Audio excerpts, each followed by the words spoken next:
Hello, everyone. I want to show you what the GI map looks like and what I'm looking for when I'm looking at this test.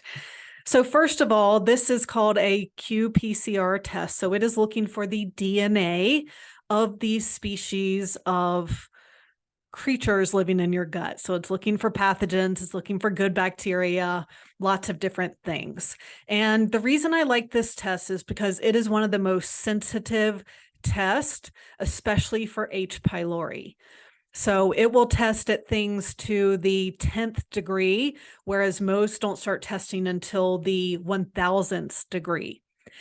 And so when we're looking at this test, which you can see here, this is a sample report that I got from the website. So this is not a client's report or anything.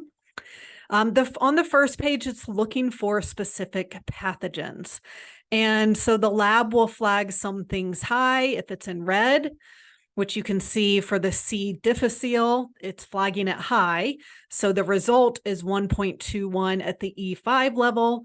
The reference range is 1 at the E3 level. So anything above that, the lab's going to flag high. Anything less than DL means less than detectable level. So they didn't find anything. Now, the lab will show it in yellow if it's detected, but it's not at what they call their high level. So this Yersinia here is at the E3 level. They don't flag it high till it's at the E5 level. However, I would still address this because if it's showing up there, that means it's there and it's a pathogen. And so I tend to interpret this test a little bit differently and have kind of my optimal ranges for certain things than what actually shows on the lab test. So it's never a matter of just scrolling down and seeing what the lab is reporting high or low. I'm looking at it a lot more closely and using the optimal ranges that I have been trained on. So this also looks here at parasitic pathogens such as Giardia. I've seen that in a few of my clients, and some viral pathogens. And then on the next page, it's looking at H. pylori. So H. pylori is a bacteria that lives in the stomach. And what it does is it raises the pH of the stomach. So the pH of the stomach is supposed to be really acidic. That's how it breaks down protein. And so as it raises it, that's going to affect protein digestion and getting the nutrients we need from protein, especially the minerals and amino acids. So this is, again, going to show it. The lab flags it high starting at this E3 level. I see a lot of clients at the E3 level and at the E2 level, which is a little less high, but still a lot of times something to address. What's unique about the GI map too is that it looks for the virulence factors of H. pylori. So if any of those are positive, that means that it is a harder infection to get rid of. But I see H. pylori in 85% of my clients, so I see it highly correlated with sleep issues. Now, some doctors and researchers believe that we have evolved to live with H. pylori and it is not harmful.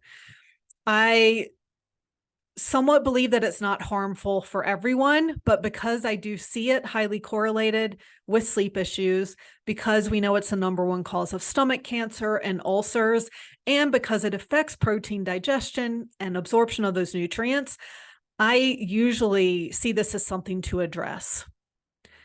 But it does depend on the client and the big picture of everything else that's going on. Now, as we scroll down here, the next section is for commensal or keystone bacteria. These are the good guys, in other words. So this is looking at the balance of these good guys. And you can see on this one here, some of these are in the green, some are more depleted in the red. And so this one might need a certain kind of probiotic to boost those ones that are low. And then it's also, so it's looking at them from a species level at the top, and then from a phyla level with those Bacteroidetes and Firmicutes. And the balance of that gives me other clues as well. Now keep scrolling down. The next page is looking at opportunistic or overgrowth bacteria. So these are part of our normal flora, but if they are too high, then they cause a lot of inflammation. So this test actually looks really good where nothing is flagged high or red. A lot of times I see a lot of red popping out here. And again, that can mean this inflammatory dysbiosis, or that imbalance of the bacteria there.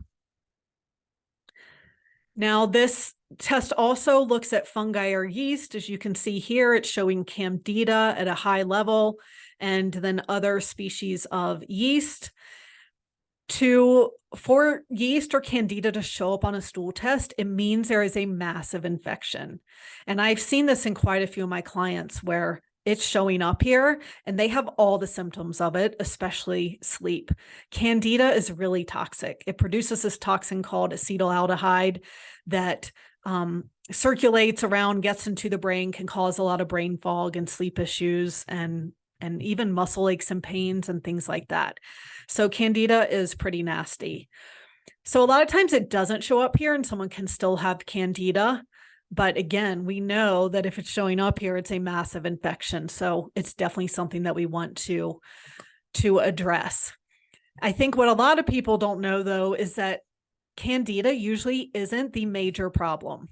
So it's actually what I call a tertiary infection, because Candida can actually feed on the waste products of H. pylori and parasites and other pathogens. So this is why so many people do a Candida cleanse, they follow the diet, and the Candida just keeps coming back, and it's such an issue. And that's because there's probably way more going on in the gut.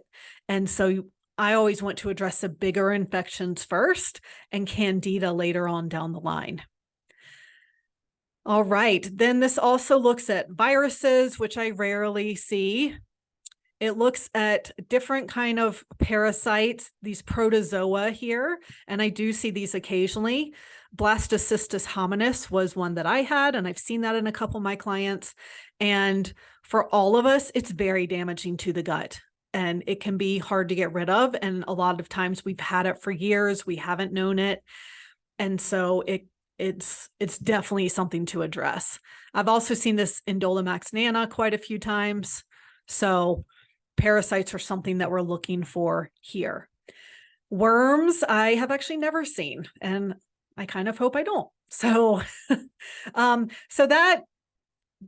so this is everything that is testing for what's actually living in the gut. So it's looking at about 75 different things, as you can see, looking for a lot of different pathogens at a highly sensitive level, and looking for the balance of those bad guys to the good bacteria as well. When it comes to how to address them, we will talk about your options for that. You can go to your doctor and ask for an antibiotic, antiparasitic. We'll talk about the pros and cons of that. I can recommend an alternative herbal protocol that I found very effective in a lot of my clients. And most of my clients opt for that because they don't want to take more antibiotics.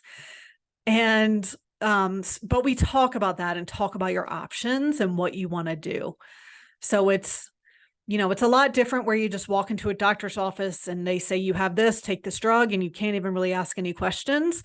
I'm going to explain everything. We're going to have a conversation. I'm going to educate you about the pros and cons of all the different approaches so that you can make the best decision for you. So that's the goal of a health coach. Now, what's interesting too are these other markers on the GI map that give me a lot of different clues. So the intestinal health markers, the first two are looking at digestion. Steatocrit is an enzyme that digests fat. So I like to see that as close to 0 or less than DL as possible. Elastase is an enzyme that digests protein. A lot of times I will see this, deficient, especially in people with H. pylori, because it's like the pancreas, these are pancreatic enzymes. So the pancreas has been trying to has had to work overtime to help digest protein because it's not happening in the stomach because the stomach isn't as acidic as it's supposed to be. Now, again, I like to see elastase over 500. The lab will say it's fine at about the 300 level. It will show it in the yellow there, but I like to see it at least 500. So this test at greater than 750 is great. That's what we're looking for.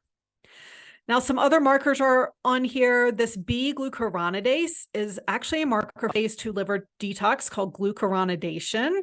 That's really important for helping flush toxins out of the liver and out of the body. So this is high here at, over 2,500. I like to see it 1,000 or less. So I would definitely be recommending things if it were this high. Occult blood is, we want to see that at 0. That's if there's any visible blood in the stool. If it's out of the green there, like higher than 5 or so, I will recommend that you go to your doctor and see a doctor about that, because that can be a sign of something more major going on. Now, when we look at the immune response, our secretory IgA is our body's immune response in the gut. And about 80% of our entire immune system is in our gut. So this is so important. And secretory IgA is an immunoglobulin, and it's our first line of defense against pathogens. So in this case, this one is in the yellow at 552. So this person has a very depleted immune response here. I have seen it lower under 200, and that means that the gut immune system is pretty much shut down and is non-functioning. I like to see it at least 1,500. So pretty much in the middle of that green or toward the higher end of that green. That to me indicates a healthy immune response. Now, a lot of times when this is low, it was likely really high a while ago. So when we're first exposed to a pathogen at the beginning, secretory IgA can be really high because it's having this strong immune response to a pathogen. And then over time, it gets depleted to where it is at this point where it is now. So definitely recommend some supplement support here and some diet support for really supporting gut health. And because there's more to gut health than just killing a pathogen.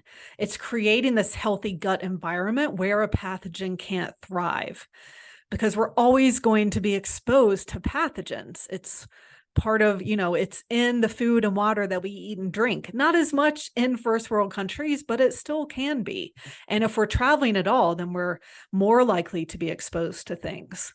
So having this strong immune system in your gut is so important, and having a healthy gut overall is going to be so important. Now, this anti-gliadin IgA is a marker for gluten sensitivity. So this is just one of the peptides that you can test for to look for gluten sensitivity. Now, the lab at 157 has this in the yellow. It's saying anything under 175 is fine. I like to see it as close to 0 as possible. And secretory IgA and anti-gliadin IgA go hand in hand. So what that means, if secretory IgA is low, that means your total immune response is low. It's depleted.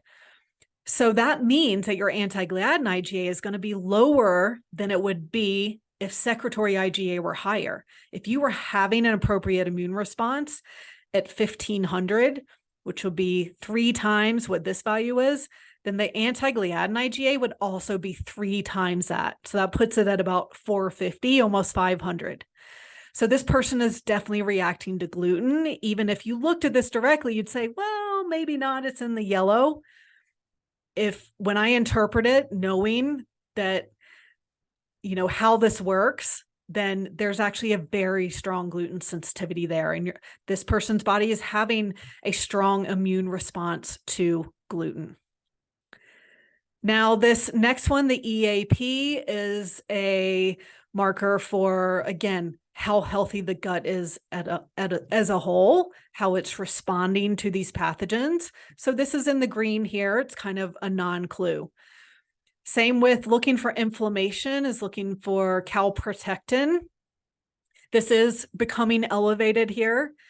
It was probably more elevated before when there was a stronger immune response, but now, there's not as much inflammation because the body can't create as much inflammation against it.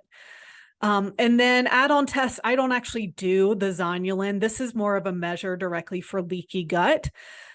I can look at these results as a whole and determine that, yes, this person absolutely has leaky gut. They have lots of different pathogens. Their secretory IgA is super depleted. They're reacting to gluten. They definitely have leaky gut. So I just found that it's not worth the extra $75 to test for this when I can already tell that this person has leaky gut. Now, the last page isn't really necessarily relevant to what I do with my clients. It's showing if someone has antibiotic resistant genes to H. pylori. So like in this case, this person has these genes for amoxicillin and clarithromycin. And so that means if they decided to take antibiotics for H. pylori, they would not want to take these classes of antibiotics because they're more likely to develop this antibiotic resistance. So that is what the GI map looks for in detail, what I'm looking for in detail. And so you can see why this is such a great test for gut health and, why this is, and it's such an important piece of the puzzle for everyone because none of my clients have a healthy gut on this test. Now, some people have a lot of different pathogens, like the person, this sample report, and others don't. But there's still never a perfectly healthy gut. Everyone needs some sort of gut support no matter what. So it's always a piece of the puzzle. And that's why I'm including it as a main test in the Sleep Better Jumpstart program.